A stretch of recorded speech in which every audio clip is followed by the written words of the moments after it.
Okay, so in this video I'm going to explain how invisible quantum cookie dough works, and I'm just going to call these cookies for short. So cookies live in a two-dimensional universe that I'm representing with this sheet. You can imagine this extending to infinity in all directions, and this third dimension here, the height, is actually representing the density. So if we have a really tall cookie somewhere, that just means in this two-dimensional region of space there's a high cookie density.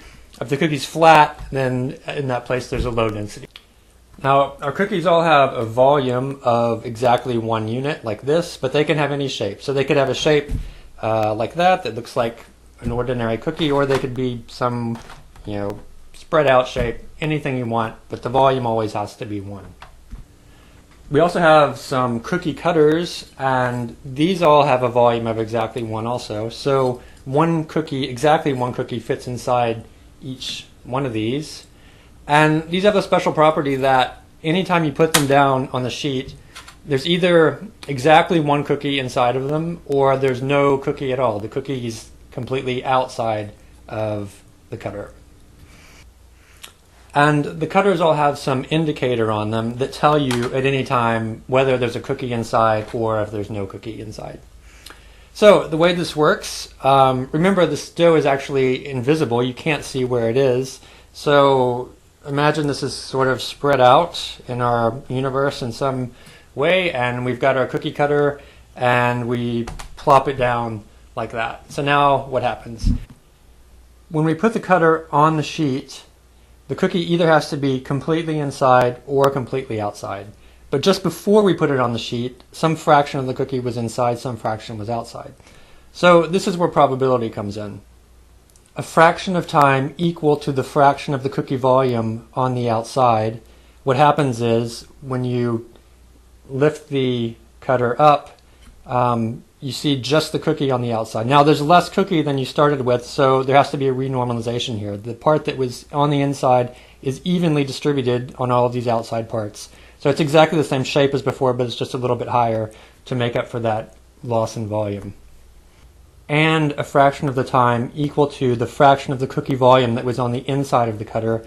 What you get is the part of the cookie that was on the outside instantaneously realigns itself inside the cookie cutter so that you have an exact match with your cutter and your cookie at the time when you put the cutter down on the board. Okay, so we've got these cookie cutters, we're putting them down, and sometimes there's a cookie inside and sometimes there isn't.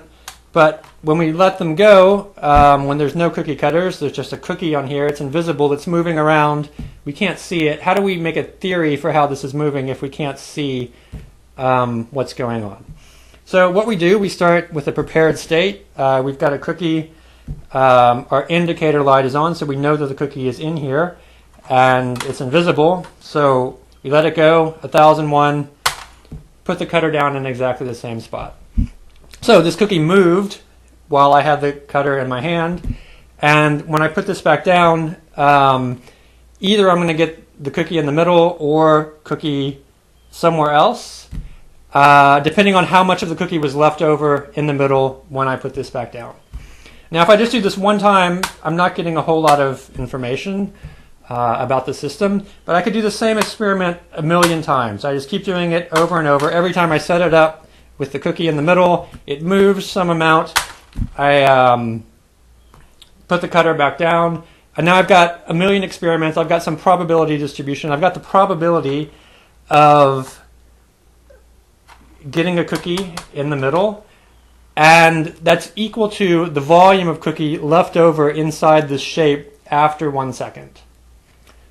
Then I can do another experiment. I can set up the cookie in the middle, I lift it up 1001, and then I put it down 1 inch over to the right.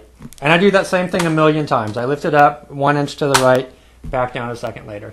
Now I've got the probability, I've got the amount of cookie that's in this region of space 1 second after I let it go there.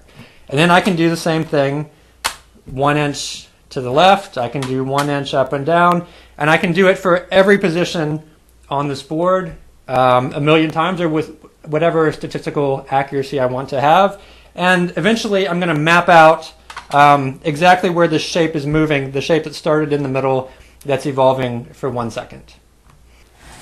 I want to write a mathematical equation for this. So the result of our experiment was we figured out what the density was at x and y position at 1 second after I let go of the cookie. And what I started with, I knew that I started inside one of these, so I knew the density distribution at the beginning time. And I also knew all of the space derivatives because whatever the shape of this is, I know all of the derivatives as well. So after 1 second, our state of the universe is going to be some function of these things. Now, this is an experimental science. I don't know what I'm going to get for an equation, but let's just write one down that is a possibility. This is a diffusion equation. So what this is saying is that the change in the density at any point in space with respect to time, how fast it's changing in time, is some negative constant times the curvature of the density at that point. Actually, now that I think about it, forget the negative sign on the previous slide. So this is negative curvature.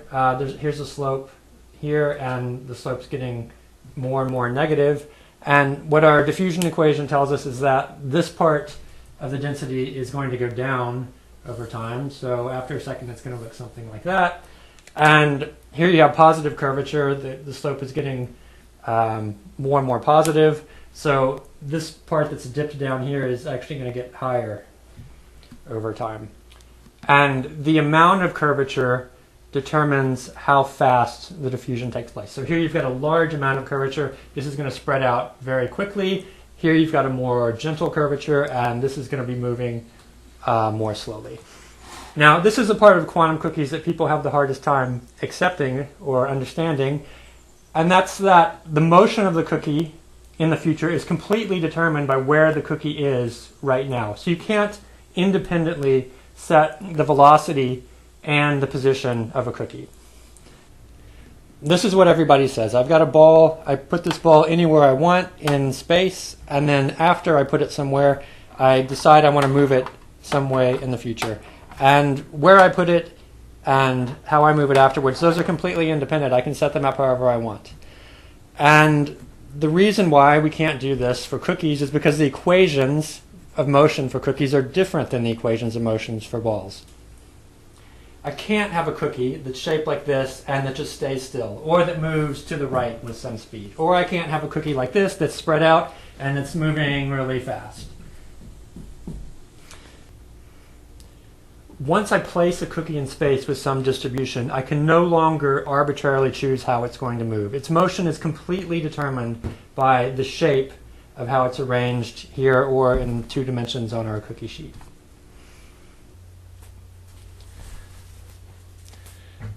Now we're going to imagine what these cookies might look like to a biological creature that was living in this 2-dimensional world. So imagine there's some chemical reaction taking place here, and instead of creating photons like in our universe, we're creating cookies.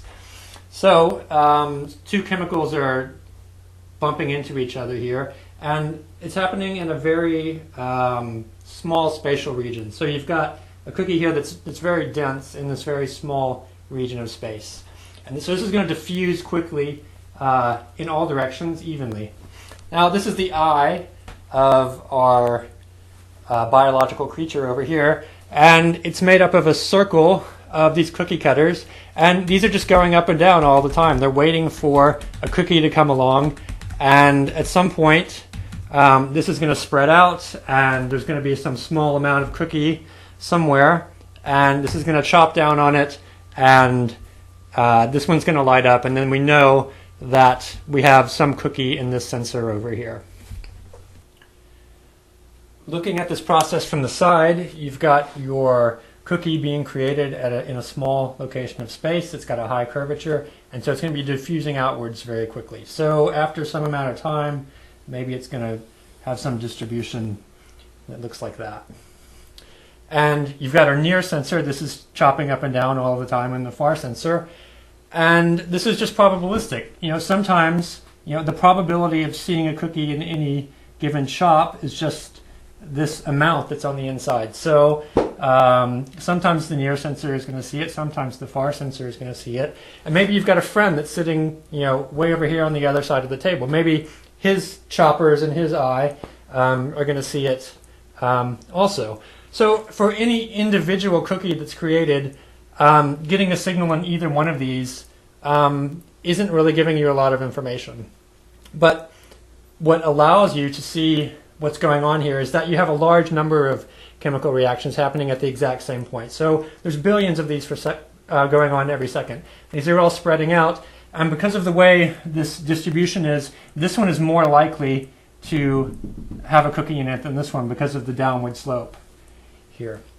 So over time, if you're integrating over billions of these, the nearer sensor is going to get more cookies than the far, and so you get a sense that there's actually a stream of cookies coming from this point in space just to your near sensor when you're averaging over all of these large numbers.